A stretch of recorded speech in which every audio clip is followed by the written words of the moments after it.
Welcome to The Human Experience, a podcast about the stories we live out every day and the importance of championing the vulnerability and courage of the storyteller. I'm your host, Jennifer Peterkin, and it was through my own lived story of experiencing domestic violence that this podcast was created. By traveling the globe and interviewing each guest in person, I am convinced now more than ever that stories have the power to change the world.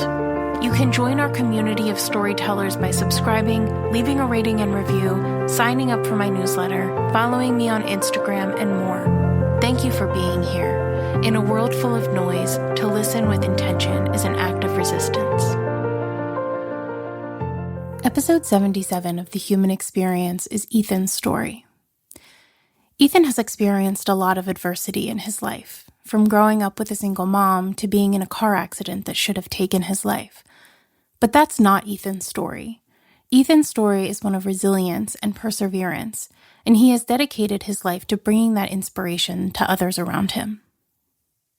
This episode was recorded in Lancaster, Pennsylvania.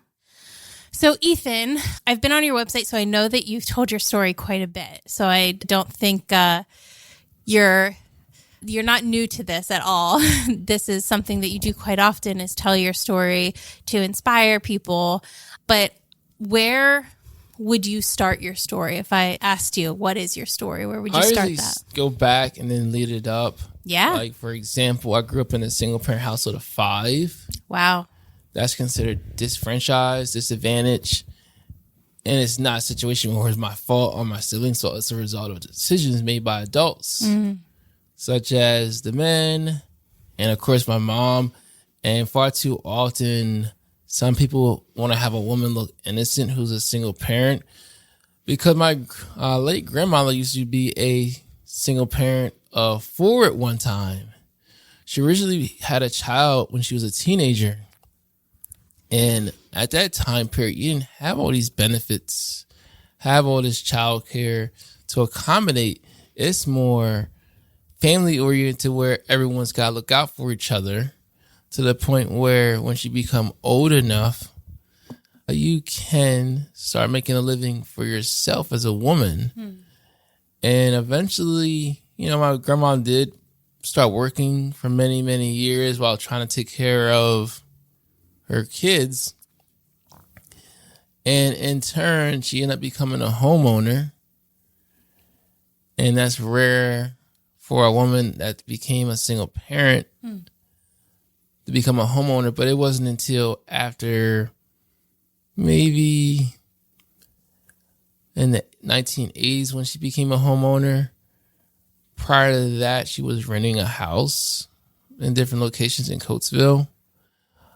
So moving forward, it's like a past meets present, where when my mom became a single parent, she had the Section 8, the food stamps, the medical insurance, child support, and I believe LIHEAP. That wasn't available way back in the day. Sure. In conclusion, I just share that to tell other women that it's not always good to be a single parent and try to put on this thing that you're strong and everything, because it's not your role to be strong for the decisions that were not made correctly. It's time to reflect on the decisions and think about how they can do things better, such as having a life coach, a mentor, have a man properly vent the men that they're communicating with. That way they can have that little 5-minute conversation of man-to-man talk. But moving forward, from the way it's looking, there's millions of households that are single parents, and the legal system is like setting up to incentivize women to become single parents. But also realize the feminist movement played a role in it as well, where they were telling European women, get a man for your education, we'll give you your rights, while telling the other group of people, we'll give you these benefits, we'll give you your rights, but you can't have a man living in your household. So that's pretty much what encouraged cohabitation. Interesting. And as a result of that, they want to put the African American men out the house, because it was much easier to become homeowners back then, because normally a man would graduate high school and within 3 to 5 years of working in the workforce with all his money saved up, he could become a homeowner, take care of his family, and save for the future and create generational wealth by starting a side business. But life has a way of changing things. Yeah. I mean, to be honest, that's not something that I really can speak to. Obviously, it's not my lived experience, but it's a really interesting perspective to be coming from as somebody that grew up in a single parent household. And was that your whole life that you grew up in a single parent household? It was, because my mom had full custody. That's what the court decided. But there was 2 situations that happened where I was not living with my mom. The first situation, I'm going to talk about that for my next upcoming book. It's a part 2 of my current book. My current book is called The Inspirational Story of Ethan Poetic, Chronicles of Adversities, Education, Sports, Relationships, and Resiliency. I'll save that second part of the situation for my next book, and it's very deep, and I got the original documents to it. That's very serious. The second time I was not living with my mom's because they made this agreement for me to live with my dad. Oh. And I remember like it was yesterday, I got my 5th grade promotion. My cousin's parents are there, but my parents are not there. So then later on, as the summer shows up, my mom says 2 things. I'm just paraphrasing everything. My dad's going to sign me up for football and I'm going to be living with him. And this is me going into 6th grade.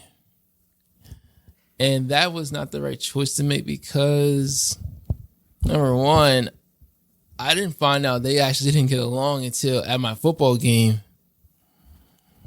So leading up to everything, I was living with my dad and his wife. She had became pregnant.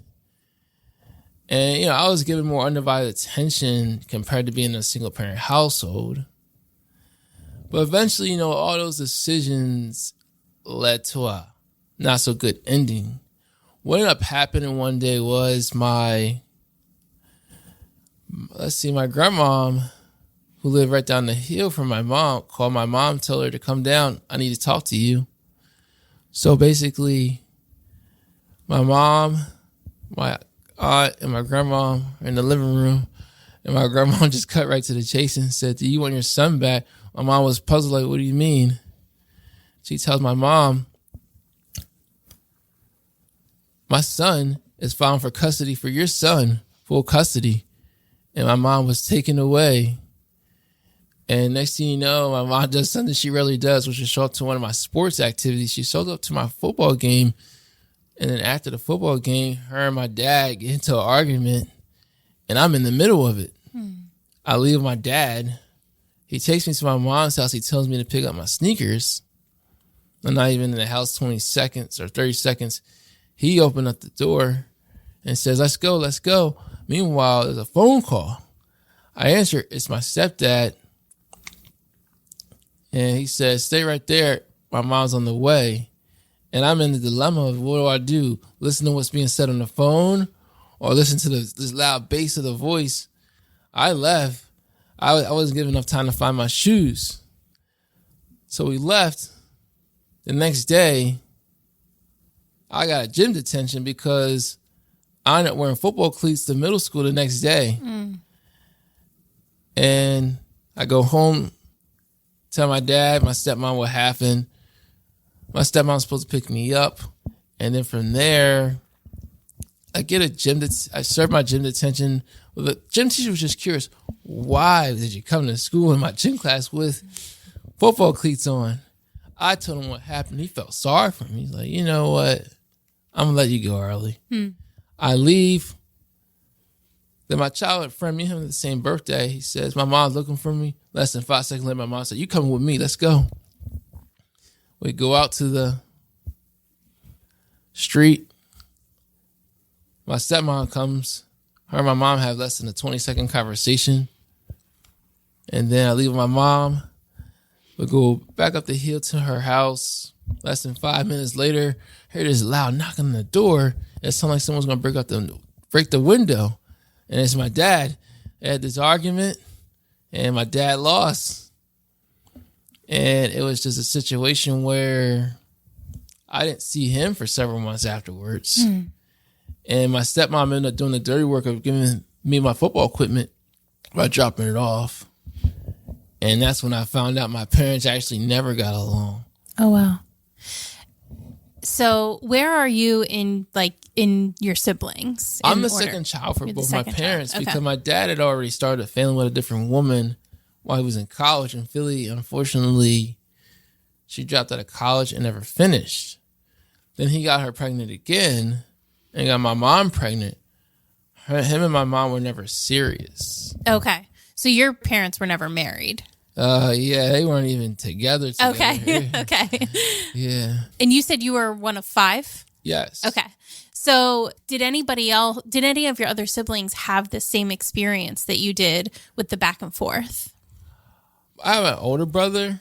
He has long passed away. I'm sorry. I don't know his father because there's such a big gap. Okay.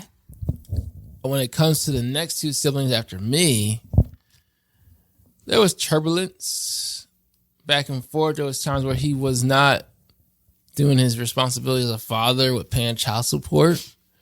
He wasn't always being active with them. And, the responsibility gets put on me to watch him instead of me developing as a child. And then another child comes into the situation, and now I got to watch her. I was in a situation here. I'm in 6th grade. I go to school during the day. Then right after school, I got to go up the hill to my house, pick up my sister next door from the babysitter, bring her over, change her diaper, do all the fatherly duties, burp her, do all that, cook, make sure my brothers are eating dinner. Then I got to go all the way to the other side of town, either by bike, walking, catch a ride to football practice. Because I could have quit because of that situation. Yeah. But I stuck it out. Yeah. And that was my life for that whole football season.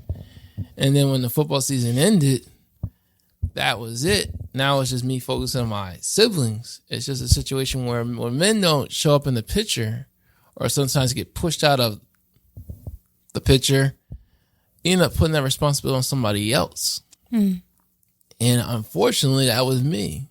Because during that time period, our older sibling became an adult and he was working at McDonald's.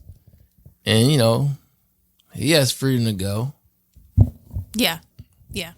So he wasn't necessarily sticking around. He was around, but at the same time, he's a grown man and he has a right to, earn a living. There was a time period where the responsibility was on him when my mom was with the third guy and he left. Yeah. And it's more like passing down the bucket. Yeah.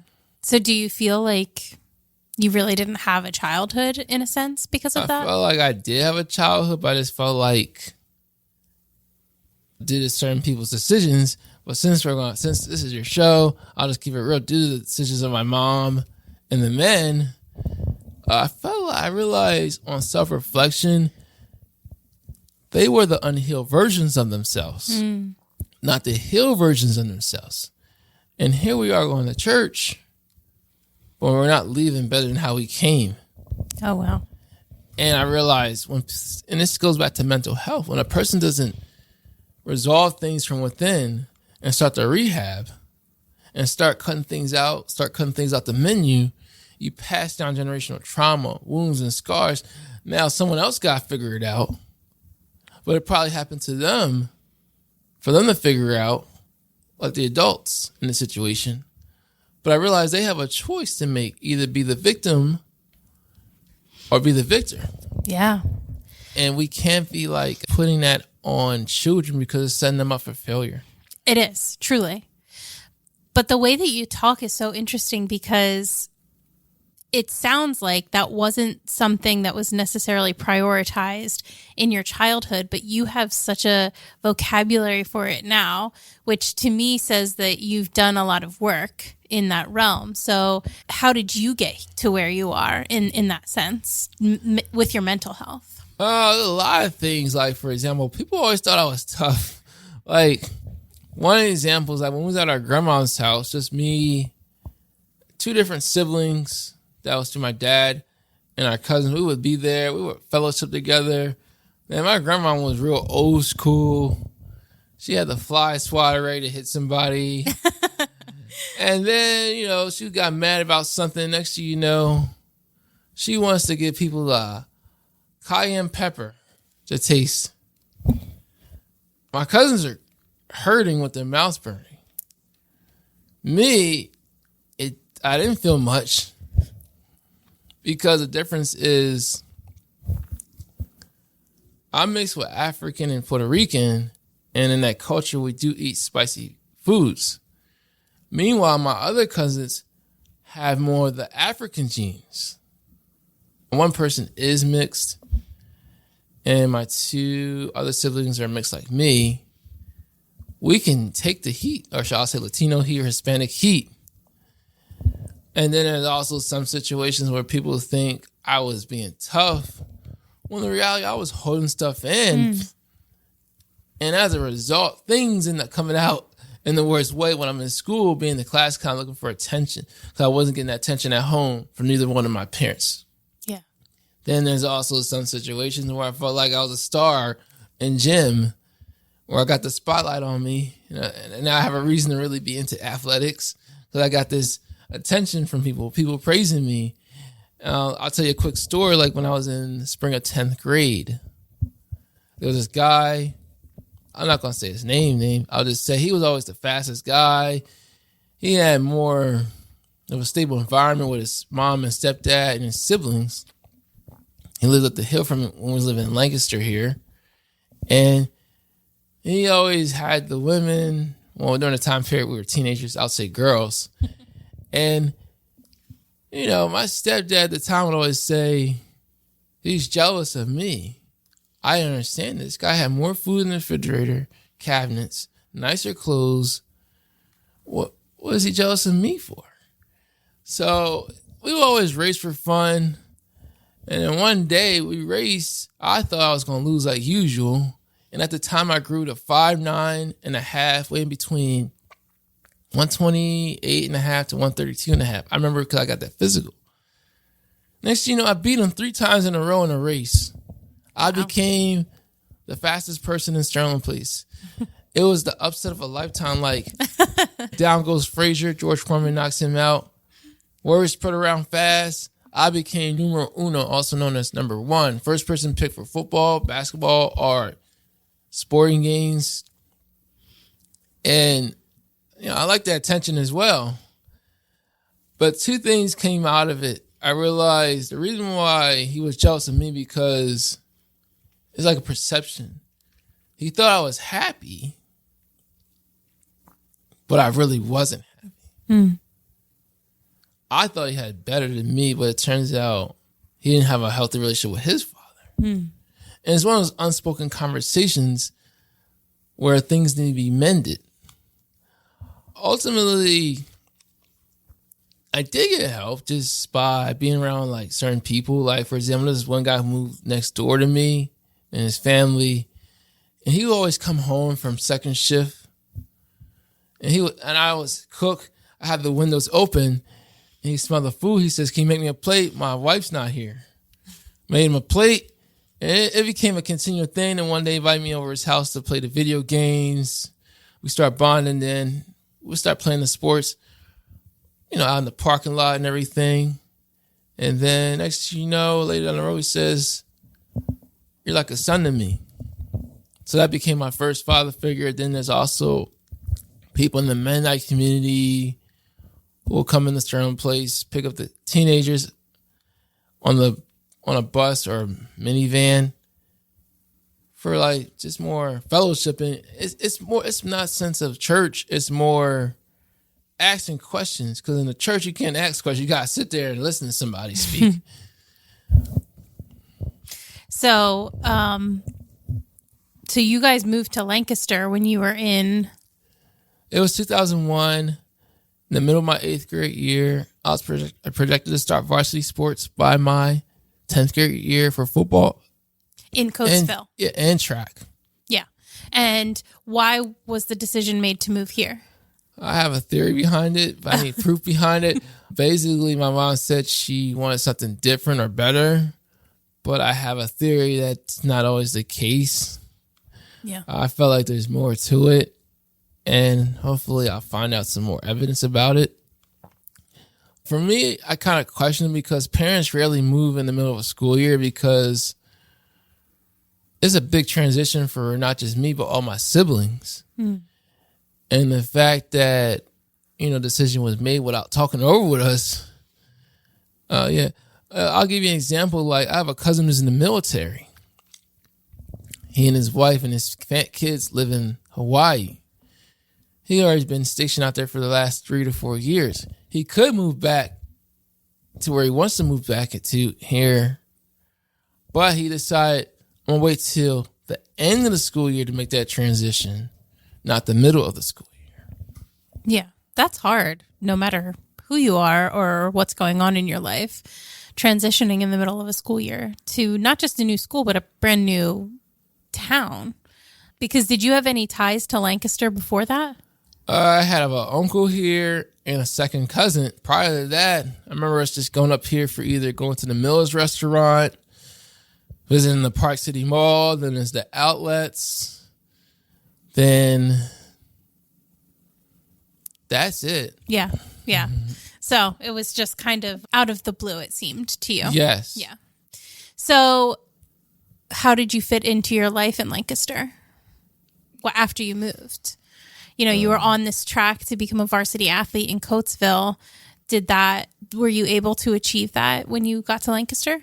Unfortunately, I wasn't able to because I talk about this in my book where the guy who was living with us, he had a serious drug and alcohol problem.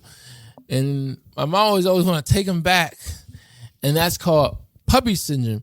Oh, you see this dog out here looking kind of down and now. Let me give him some dog. Let me give him some dog food. Throw him a bone, see what he does. Same thing with a man. And far too often I see women want to fix up a man that's not doing good when the reality is that this man's you're supposed to provide him the resources, not be the resource. Mm. And what I mean by that is you're not supposed to enable somebody because when you got kids involved, like in that situation, me and my siblings, it's not a good idea to cohabitate with somebody who has a serious drug and alcohol problem because we're going to feel the effects. We're going to feel the aftermath. And unfortunately, due to that decision and a couple other decisions, that's when Children's Youth Services got involved. I remember like it was yesterday. I'm in school. This woman called me, come out of the classroom. She told me to follow her. Next thing I know, we go into this room. I see a social worker right there. And she's interviewing me. And I'm like, what's going on? And as a result of that, and the simple fact that my siblings were not old enough to watch themselves, I had to watch them. Meanwhile, the guy who's in the drug and alcohol problem, he's in and out.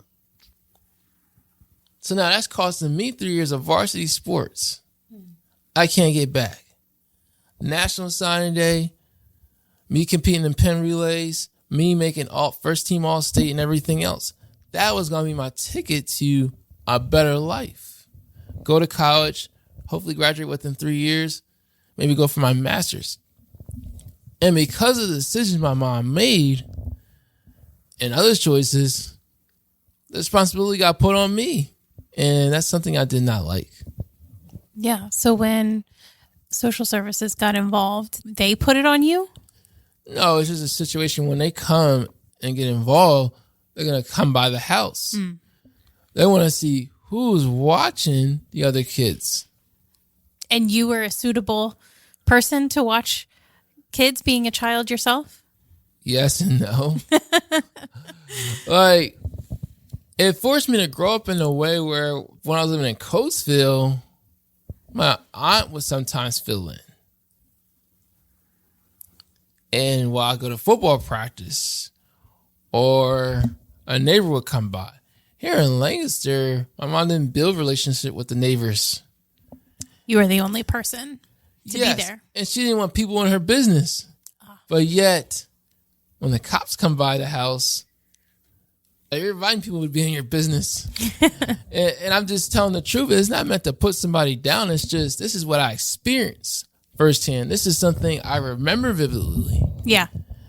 And then the result of me not going to college, the result of me working at Arby's. And I pretty much did the same thing my older brother did, which was work at a fast food restaurant.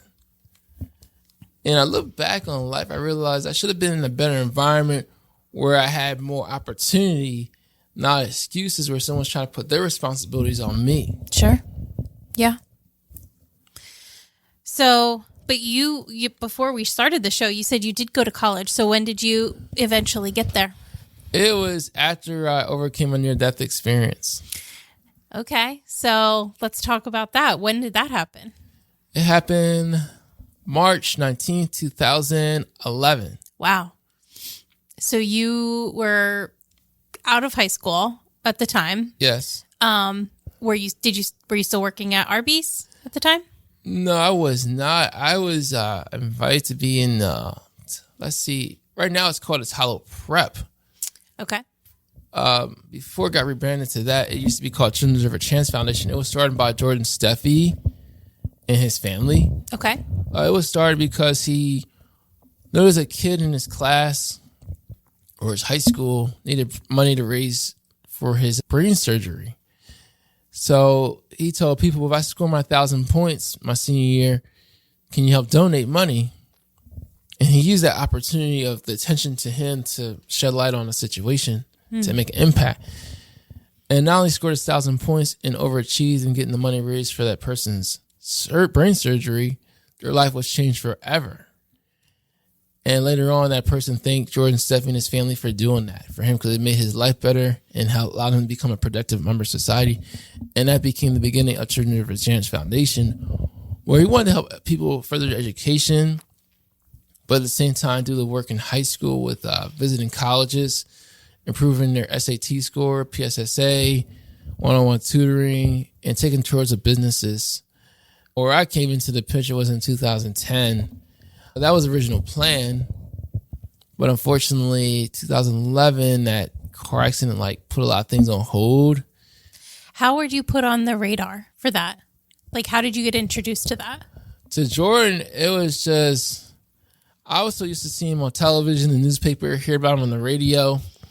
And one day, at the time it was called in church, it was a Saturday service. He sat next to me, and I was are you Jordan Steffi? He says, yes. We shook hands. After service, we talked.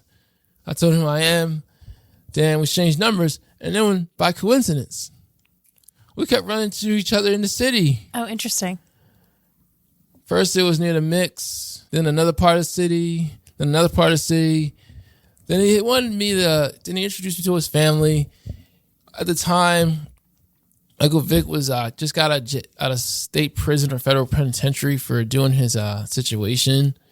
And he wanted people to help raise money to sell the wristbands for him to come speak, but at the same time raise money for Jordan Steffi's nonprofit organization. And I overachieved with selling the wristbands. And then at the event, he named me as a person to be in the program. Wow. It was over 5,000 people. And then as a result, that's how I got into the program, got my picture with Michael Vick. And so what would I know you didn't end up getting to do what you wanted to, but what would the program have looked like for you? What would you have done within the program? Basically, I was an adult, so things are much different compared to a teenager. A teenager, back in the day, used to be, they get accepted based on referrals.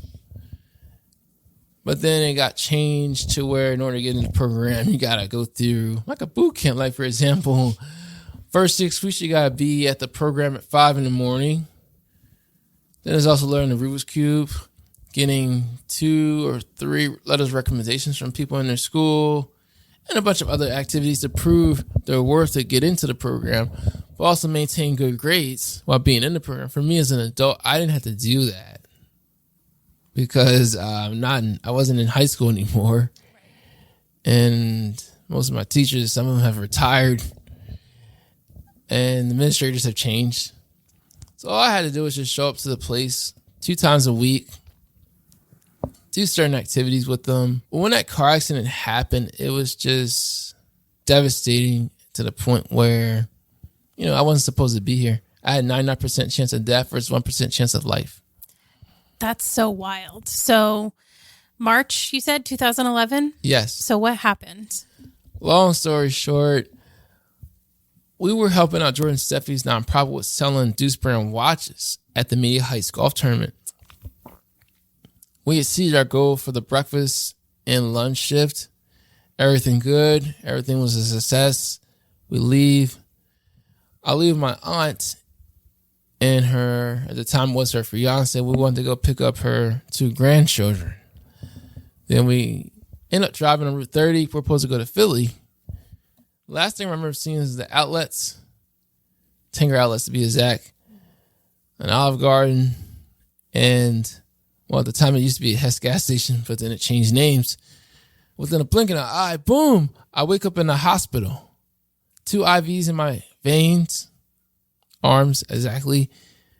I have a left black eye, lost all this weight. I noticed I got staples near my groin. I noticed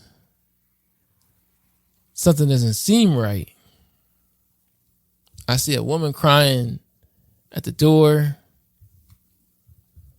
But to back it all up, basically the guy who was our driver, he took his medicine before he got behind the wheel.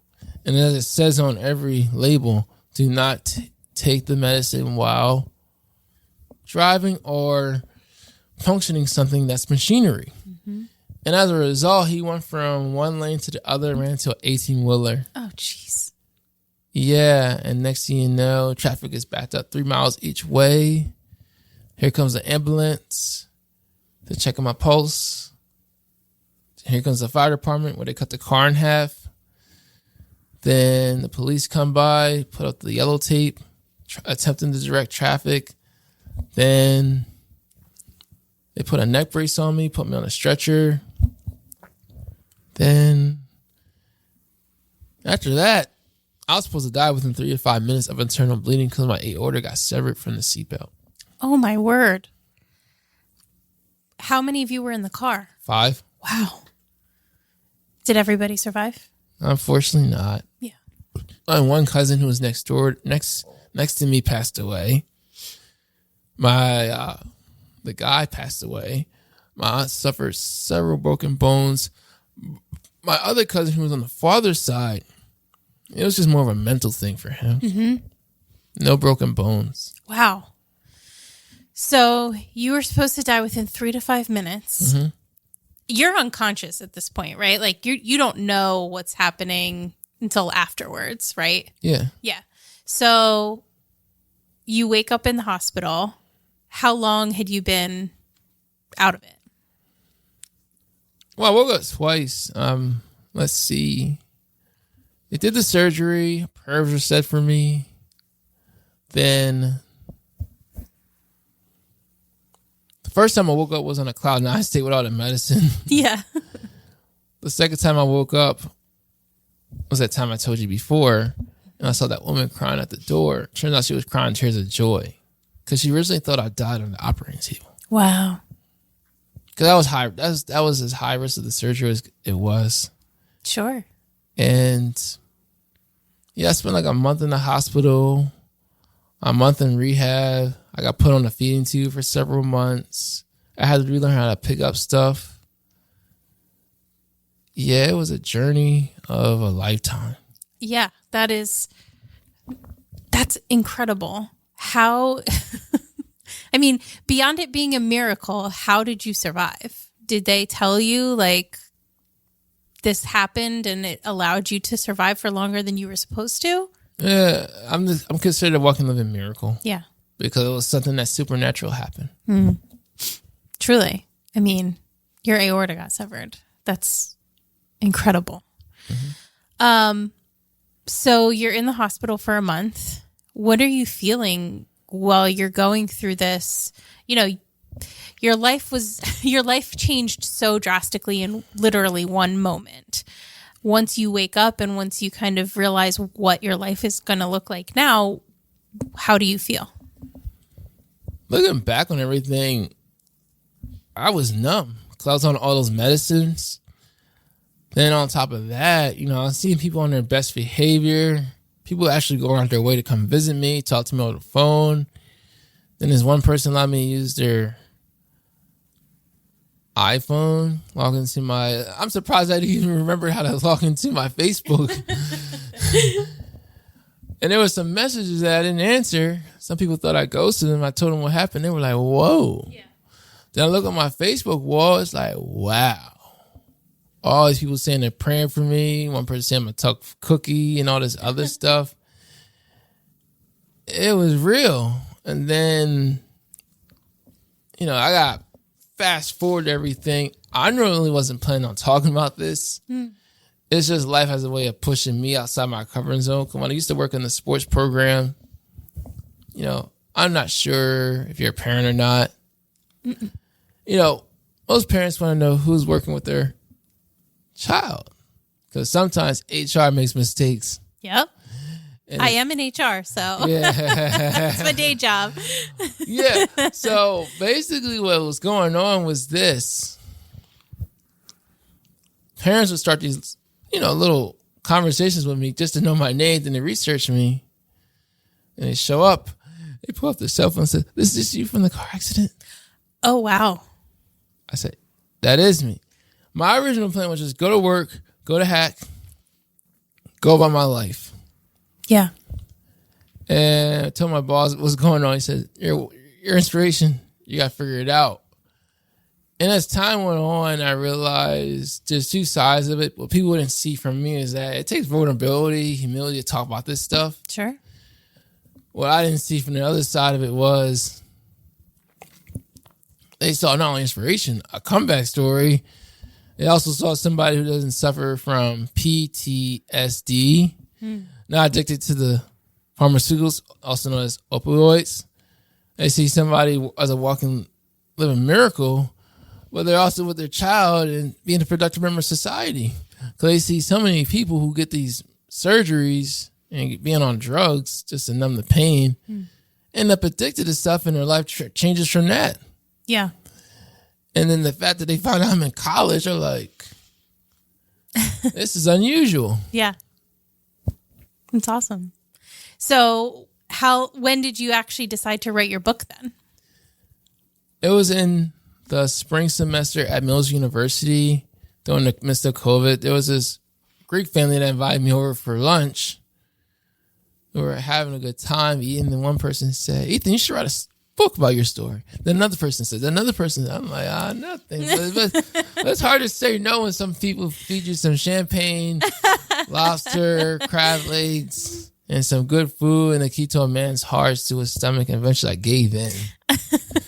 There was no negotiating power. There you go. Had you written before? Like, I've written before. It's more poetry, okay, spoken word, and I spoke it my own self. So you weren't totally new to the realm of putting a story together. Yeah, it's just the difference is this is autobiography, and you know it's just a situation as you see over there. My book is a hardcover, soft cover. Then online it's a ebook and audiobook. Did you do the audiobook yourself? Yeah, I read it. Good. Yes, because you can't pay somebody to speak about my experience. Yeah. You can't pay somebody to really feel the emotions of different time periods. Sure. Because at the end of the day, it's best that it comes from me. That way I have my own voice. Yeah. And eventually I did start writing the book. And then, you know, these publishing companies start contacting me. And next thing you know, I realized these deals are not good. Like, for example, there's this one guy who introduced to a publisher. I'm not going to mention his name. Okay. But I already called him out on it. He introduced me to a publisher and a couple of ghostwriters. The ghostwriters didn't do their job, so they had to get let go. Then I looked at the contract from the publisher. You see that soft cover? Mm-hmm. In order to make that, $5,000. $5,000, and this is my own story. Yeah. That didn't include making a hardcover, softcover, or ebook. It would have cost more money to make a ebook with her. Oh, wow. And then this other company contacted me. Contract looked good, but they said if I signed with them, there's a strong possibility to turn my story into a movie with a music soundtrack. But the problem is they would get most of the money. And I'll get a lion's share, which is a small portion. I'm like, I can't do this. So eventually I ended up choosing to become a self-published author, hire my own editor, book illustrator, pay for the barcodes, ISB numbers. And now I am the first family on both sides to be a self-published author. And when I was working in the schools, that's an interesting experience for the children to see and certain teachers because they don't have a book. Yeah. Neither do the administrators. And I'm living proof that life is possible after a near-death situation. Yeah. It's really interesting about the publishers because self-publishing has gotten really popular as of late, and it's something that has created a lot of access, right, around the publishing culture. So I've talked to a lot of people that have published books. Some of them are with, indie publishing houses, and some of them are self-published. And I've had this conversation a couple of times of, how do you view the publishing industry since self-publishing has become not only available, but accessible to a wide variety of people? It's about getting access to technology and, of course, the printing press. Because here are the authors telling their story, and next the publishers want to make the most money off of it. So now a person's getting pennies on the dollar. Then if a movie deal comes in, the publisher's getting a part of that. Mm-hmm. Then if a soundtracks get involved, and this is coming from people who are coming in on the back end. Where a person being an indie author, they get to not only maintain their rights, but make the most money off it while everything is in their favor. Yeah. You pretty much cut out the middleman by hiring your own middleman. And there's also the fact that, people got stories to tell. These are the creators, or shall I say the creatives. These are the people who have experiences that these publishers don't have. Yeah. And I understand way back in the day, things were much different. Yeah, there was no avenue for this, right? People couldn't just go out and... There was, but it was just more secretive. Like, for example, publishing companies were given two different deals. They were given a standard deal to people that were European, but when it came to people that were African American or any other culture or heritage, they were ripping them off. And when people caught on, they realized we can't do business with some of these major companies. So we got to create our own avenue. Let's find out, where's the printing press at? Who knows how to illustrate a book? Now let's do this ourselves. Yeah, that's great. And to be honest, that's, again, not my lived experience at all. So it's not something that I would know about, but absolutely, yes. So it's amazing that you've gotten your all forms of media with your book so far. Audio, paperback, hardback. I love it. You're working on your second book? Yes. Awesome. Has anything come through for like a movie or something like that yet? Not yet. For me, it's just I want to do a documentary first. Okay. Would that be based on your first or second book or something totally different? The first book. Okay. It'd be like a life's coming attraction leading up to the movie. I do want to do the movie as far as have more of a distribution deal. That way the deal's in my favor. I maintain all rights and I take on the leadership roles. That way no one tries to undermine me. And of course, I'll contact different people for the soundtrack side. Yeah, there's so many ideas I have for the movie. Yeah. I look forward to bringing it to life. That's great. I love it. So you had this reticence to actually pursue being a writer. Now you have all of these things ahead of you.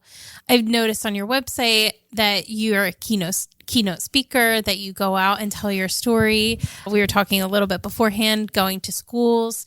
So how did you get kind of involved in going from not wanting to tell your story to anybody to being somebody that is comfortable, even if it's always vulnerable, telling your story to help change people's lives or perceptions?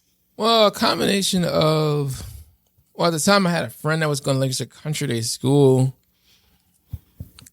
and his teacher wanted to teach about poetry and spoken word, but instead of her teaching out the book, she wanted to bring in somebody that had the experience, the effect.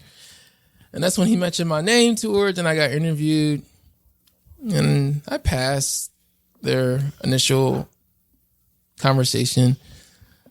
I didn't speak about my personal story. I just spoke more about the poetry side. Because these are kids coming from wealth, and even they have stories to tell.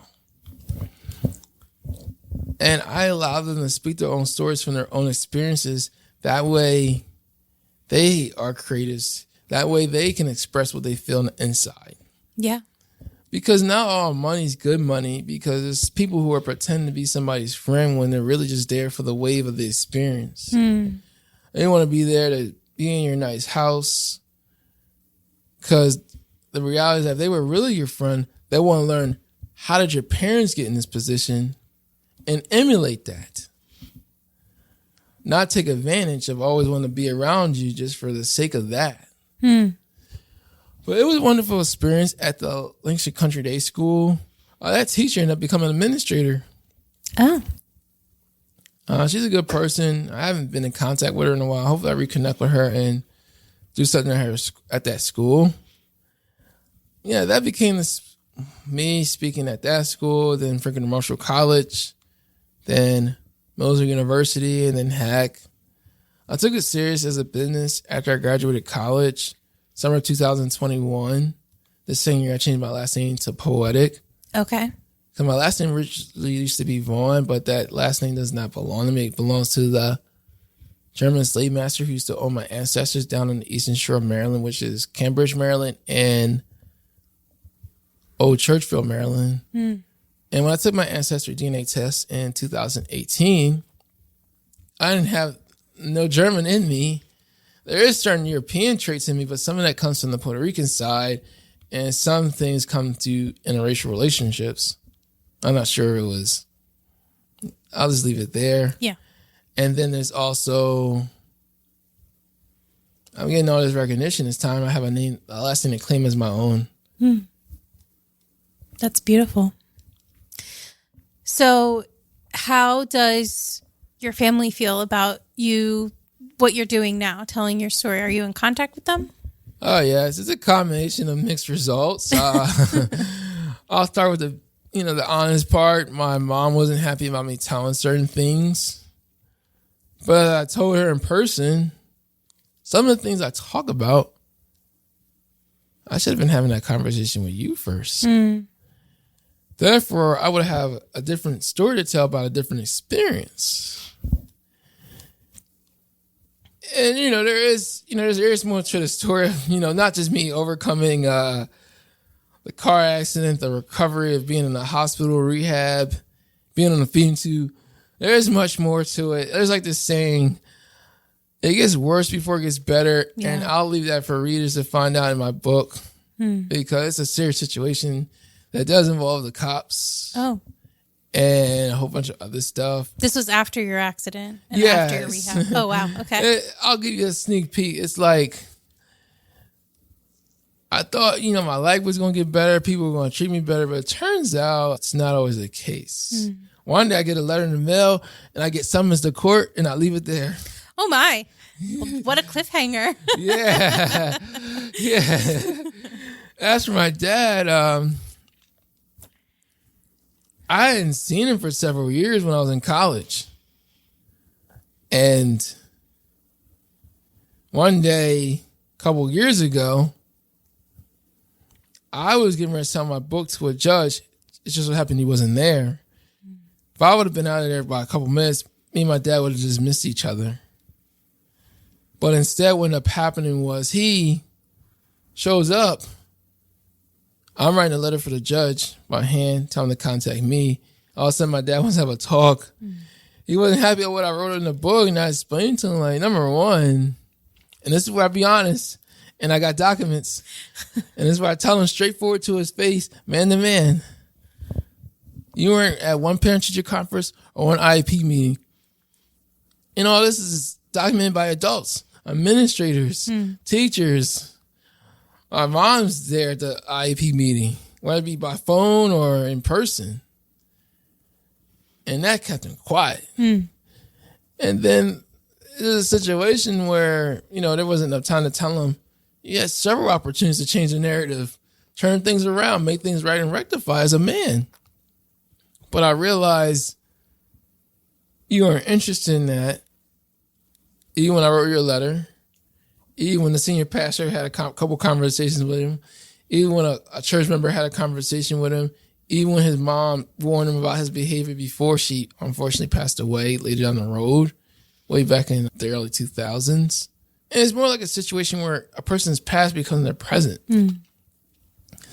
Like, for example, if you leave dishes in the sink and don't clean them up, eventually the stuff on the dishes is going to turn into mold, which turns into a health hazard to the air. And that's my example of a past becomes a present. In my situation, when I have a strange relationship with my parents, sure, you're not going to clean up the mess you made. You're not going to be wanting to have this conversation, but it's always going to be a present because there's going to be this wall and this barrier between us because I evolved more without you two than with you. And it's the honest truth because where were you at for my college? Where were you at when I needed someone to get my driver's license, get my first car, and all this other stuff? I'm turning to other people who are coming into my life and helping me evolve and become a better version of myself. Like, one story I talk about in the book is two things. I get my driver's license. This married couple helps me. And then first car I got was a 95 Ford Taurus, but eventually had its days numbered. Then eventually I got a 2016 red Honda Civic. There was this woman who has been married for several years, and her husband. She took me to the Apple Honda up in York, Pennsylvania. She asked me, what type of car am I going to get? I said, I'm just going to get a car. I show up. This guy had this red car in the showroom, ready for me to test drive. I test drive it on the highway and back, and I said, I want this car. And she said, and the woman asked me, what type of car you got? I said, I'm getting this car. She said, no way. She reaches in her pocket, brings out her cell phone, starts taking a picture of me, and sent a text blast to all her friends.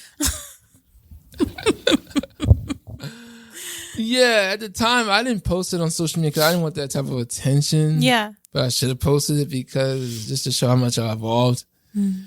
And two things happened afterwards. The first situation was, even me and my mom weren't on good terms. I told her to meet me at McCaskey High School for a ride in my brand new car. She was a passenger. She enjoyed the experience, smelled the new car smell, looking around. So I went around the block again. And, she never done that with any of her kids because I'm the only one that, at that time period, that had a driver's license and got a car. That's the exciting part. The other part is I'm in Coatesville. I wanted to get my picture taken with the Welcome to Coatesville sign. And as I'm walking back to my car, I heard someone yelling my name. It's my dad, and he's at a red light. And he sees me go to my red car, and his jaw drops. He says, nice car. And goes away, and I realize he can't take credit. And, it goes back to changing the narrative. He could have helped me got my driver's license, could have helped me got my car, could have said, I helped my son do this and that, but that is not the case. Yeah. And I didn't have to tell him I had a new car. It was just more other people told him, but he ended up finding out for himself in that type of way. Yeah. Yeah. And are your mom and siblings still in the area here? People are spread out. Okay. Your dad's still in Coatesville? Yes. Yeah. Yeah. Are you close with any of your siblings? Yes and no. Yeah. Like, for example, the siblings I live with, we grew apart. Oh. It's just a combination of, different dads. So we got different personalities, different aspirations. And there's a gap. Okay. Okay, I furthered my education, got my card, all these accolades. They're here. So if I got help them, I got to go down. But if they want help, they got to meet me on my level. And as a result, it's times where I have to tell a certain individual, you can't be asking me for money. Sure. Like, for example, how are you going to ask me to borrow money when I'm working in college and you're working full time? So I had to put a boundary on that. Yeah. Then I had to put a boundary on my mom.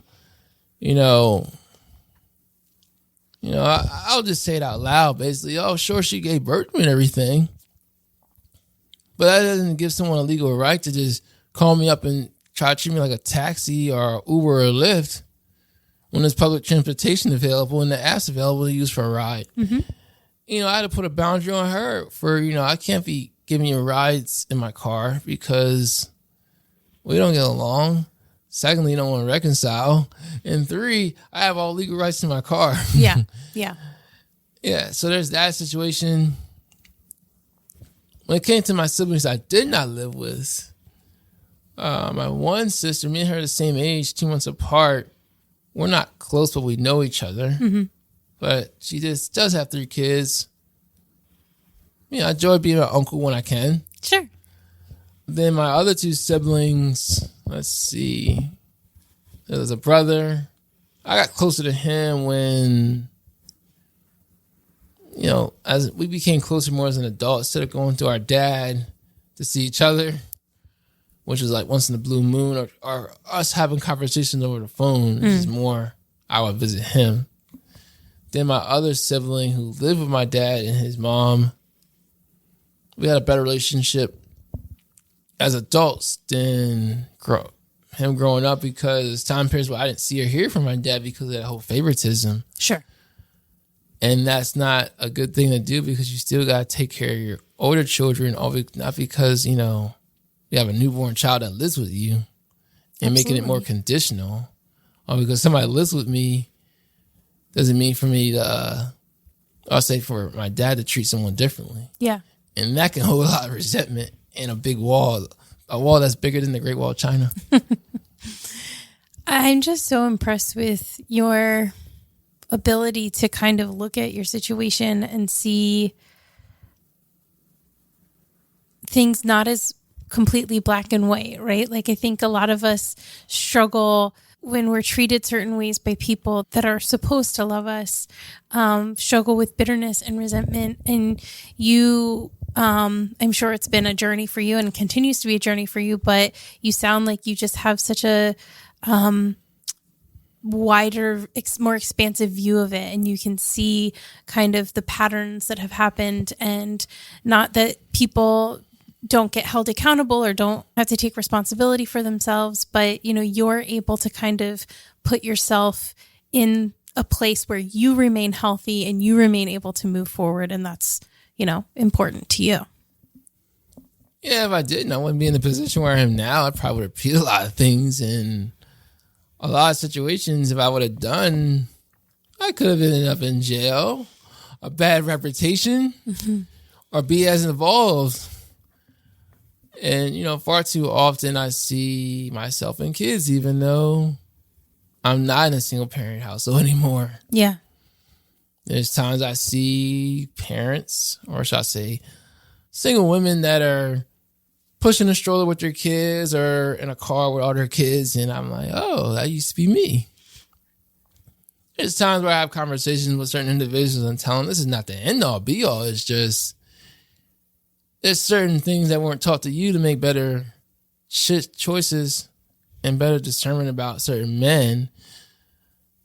You know, I'm not looking to be no pastor or anything. It just goes back to a person's mental health and where they're looking to feel love. 'Cause I remember I read this book called The 5 Love Languages by Dr. Gary Chapman. And when we don't feel appreciated at home, because that's where the heart is, we start looking for other things. For me, I was looking for sports, being a class clown, sometimes overeating. And yeah, that comes with consequences.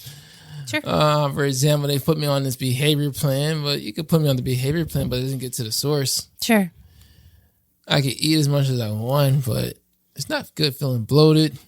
I could be this funny guy, have all these stories to tell, but I haven't got to the root. When I did get to the root, I realized this is generational. And I realized I started looking at my own self in the mirror and realized I got to become a better version of myself. And that's what I ended up becoming, doing. Thankfully, I call it much sooner than later. Yeah. So where do you find community then?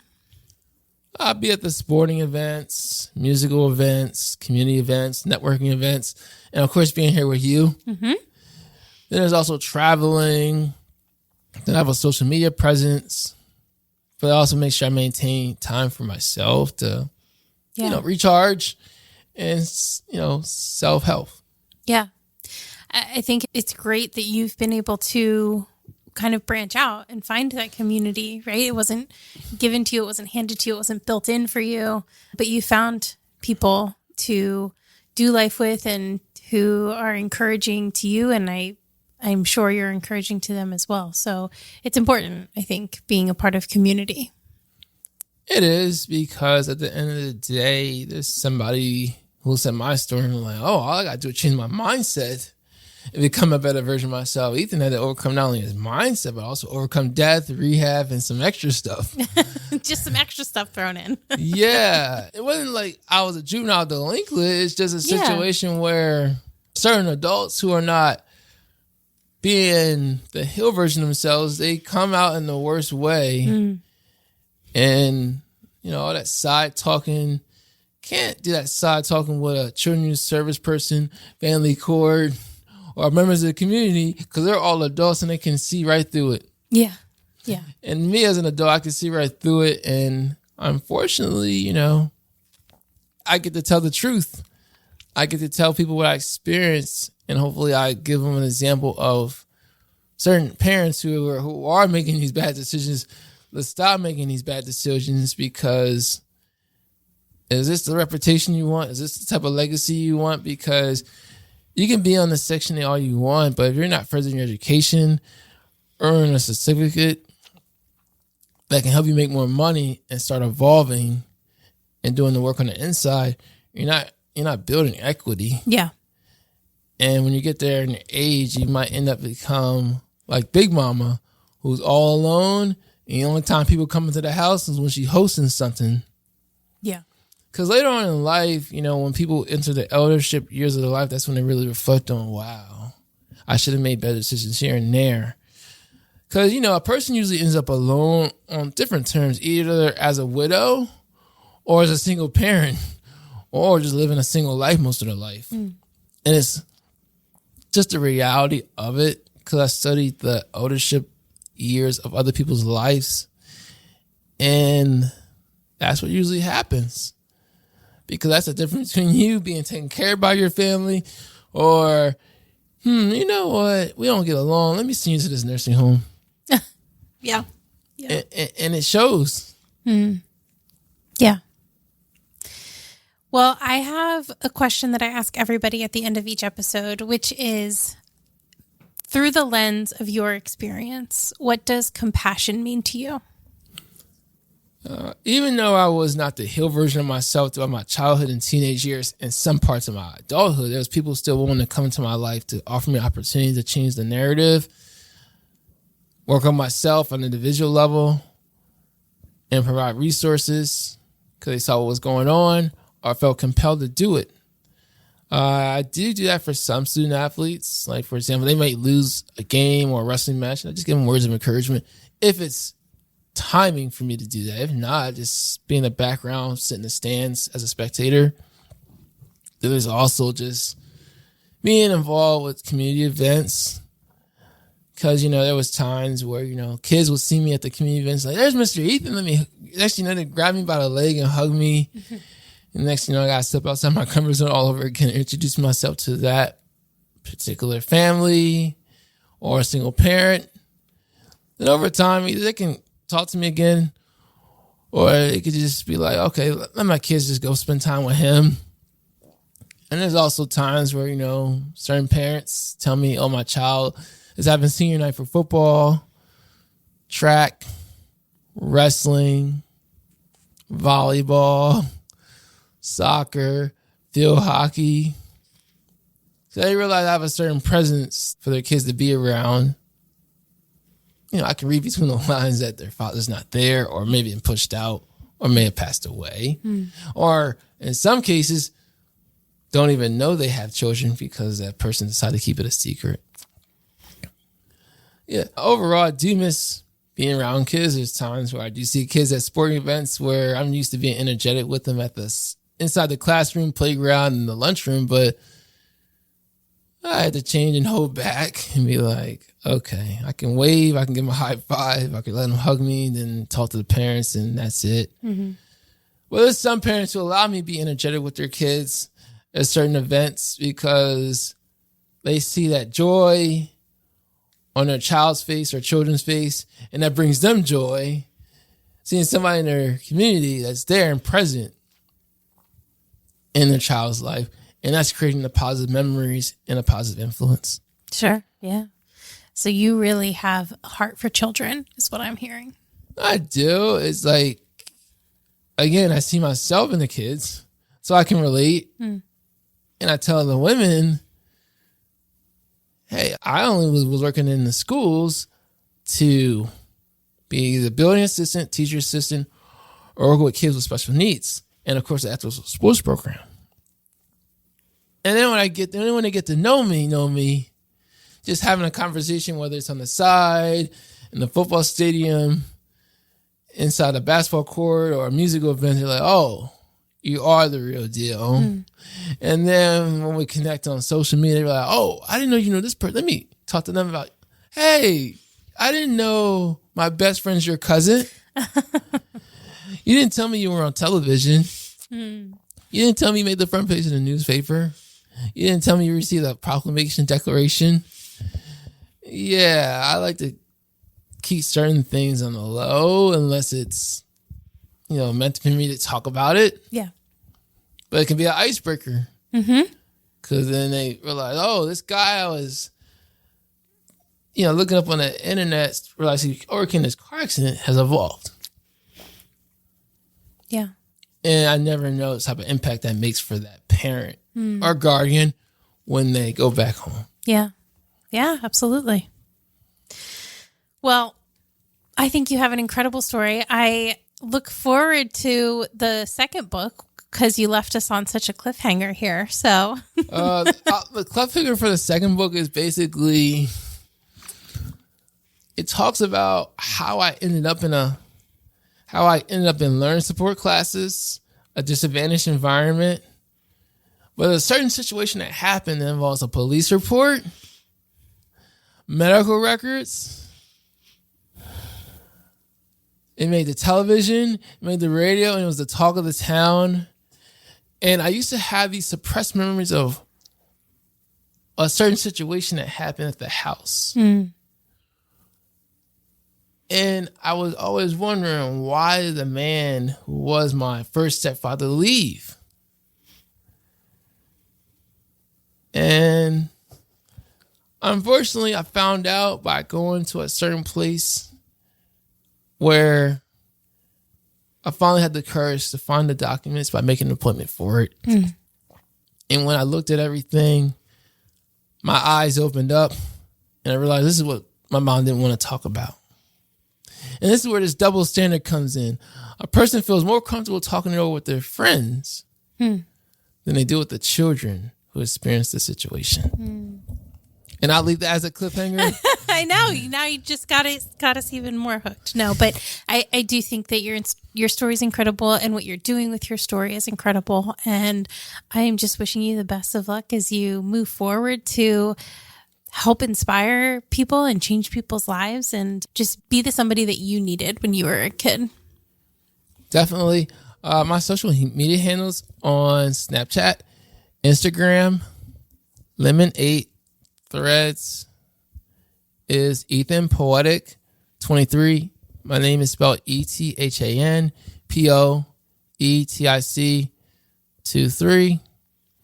Then on LinkedIn, Facebook, Twitter, and my YouTube channel, I'm Ethan Poetic. Perfect. And we're going to link to all of that in the show notes, so people just be able to click a link and find you. And of course, my website is ethanspeaks.com for all serious inquiries for speaking engagements, restorative circles, justice, mediation, and mental health advocacy, and of course, my book. Awesome. Thank you so much. You're welcome. Thank you for listening to The Human Experience. If you enjoyed this episode and you'd like to help support the podcast, please subscribe, share it with your friends and family, share it on social media, and rate and review it on Apple Podcasts and Spotify. You can also support the podcast financially by going to my website, thehxpod.com, linked in the show notes, and clicking on Donate. It takes a lot of time and resources to create this podcast, so every little bit helps. Everyone has a story, and I'd love to hear yours. So be sure to check out the show notes for more information about how to stay in touch. Do good and love well.